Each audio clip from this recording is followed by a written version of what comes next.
ಕಾರ್ಯ ಸ್ಥಗಿತಗೊಂಡಿರುವ ತರೀಕೆರೆ ವಿಜ್ಞಾನ ಇಂಡಸ್ಟ್ರೀಸ್ ಕಂಪನಿಗೆ ಪುನಶ್ಚೇತನಗೊಳಿಸುವಂತೆ ಒತ್ತಾಯ. ಪ್ರಸಿದ್ಧ ಇಂಜಿನಿಯರಿಂಗ್ ತಜ್ಞ ಹಾಗೂ ರಾಷ್ಟ್ರ ನಿರ್ಮಾಣ ಶಿಲ್ಪಿ ಸರ್ ಎಂ ವಿಶ್ವೇಶ್ವರಯ್ಯನವರ ಕನಸಿನ ಕೂಸುವಾಗಿ ಬೆಳೆದಿದ್ದ ತರೀಕೆರೆ ವಿಜ್ಞಾನ ಇಂಡಸ್ಟ್ರಿಯಲ್ ಲಿಮಿಟೆಡ್ ಕಂಪನಿಯು ಸಾವಿರಾರು ಮಂದಿಗೆ ಉದ್ಯೋಗ ನೀಡುತ್ತಾ ಅನೇಕ ಕುಟುಂಬಗಳಿಗೆ ಅನ್ನದಾತನಂತಾಗಿತ್ತು.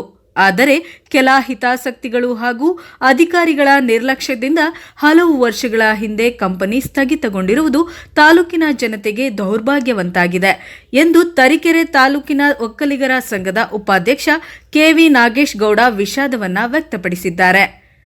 ಮಾಜಿ ಮುಖ್ಯಮಂತ್ರಿ ಹಾಗೂ ಪ್ರಸ್ತುತ ಕೇಂದ್ರ ಬೃಹತ್ ಕೈಗಾರಿಕಾ ಸಚಿವರಾದ ಎಚ್.ಡಿ. ಕುಮಾರಸ್ವಾಮಿ ಅವರು ದೇಶಾದ್ಯಂತ ಹೊಸ ಕೈಗಾರಿಕೆಗಳನ್ನು ಸ್ಥಾಪಿಸುವುದರ ಜೊತೆಗೆ ಮುಚ್ಚಿ ಹೋಗಿದ್ದ ಭದ್ರಾವತಿ ವಿಐಎಸ್ಎಲ್ ಸೇರಿ ಅನೇಕ ಬೃಹತ್ ಕೈಗಾರಿಕೆಗಳಿಗೆ ಮರುಜೀವ ನೀಡುತ್ತಿರುವ ಹಿನ್ನೆಲೆಯಲ್ಲಿ ತರೀಕೆರೆ ವಿಜ್ಞಾನ ಇಂಡಸ್ಟ್ರೀಸ್ ಕಂಪನಿಗೂ ಮರುಜೀವ ನೀಡುವ ಮೂಲಕ ತಾಲೂಕಿಗೆ ಪುನಃ ಚೈತನ್ಯ ನೀಡಬೇಕು ಎಂದು ಅವರು ಮನವಿ ಪತ್ರದಲ್ಲಿ ಒತ್ತಾಯಿಸಿದ್ದಾರೆ.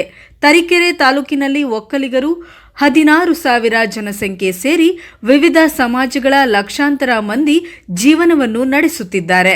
ಆದರೆ ವಿಐಎಲ್ ಮತ್ತು ವಿಐಎಸ್ಎಲ್ ಕಂಪನಿಗಳು ನಿಂತು ಹೋದ ಪರಿಣಾಮ ಅನೇಕರು ಕಾಫಿ, ಅಡಿಕೆ, ತೆಂಗು ತೋಟಗಳಲ್ಲಿ ಕೂಲಿ ಕಾರ್ಮಿಕರಾಗಿ ಜೀವನ ನಡೆಸುತ್ತಿದ್ದಾರೆ. ಆದ್ದರಿಂದ ಸ್ಥಗಿತಗೊಂಡಿರುವ ಕಂಪನಿಗಳಿಗೆ ಮರುಜೀವ ನೀಡುವಂತೆ ಕೇಂದ್ರ ಸಚಿವ ಕುಮಾರಸ್ವಾಮಿ ಅವರು ತಕ್ಷಣ ಕ್ರಮ ಕೈಗೊಳ್ಳಬೇಕು ಎಂದು ತಾಲೂಕು ಒಕ್ಕಲಿಗರ ಸಮಾಜದ ಅಧ್ಯಕ್ಷ ಟಿಎಂ ಉಮಾಶಂಕರ ಮನವಿ ಮಾಡಿದ್ದಾರೆ. ವರದಿ ಪ್ರದೀಪ್ ಎಚ್.ಇ. ಪ್ರಜಾ ಪವರ್ ಟಿವಿ ತರೀಕೆರೆ.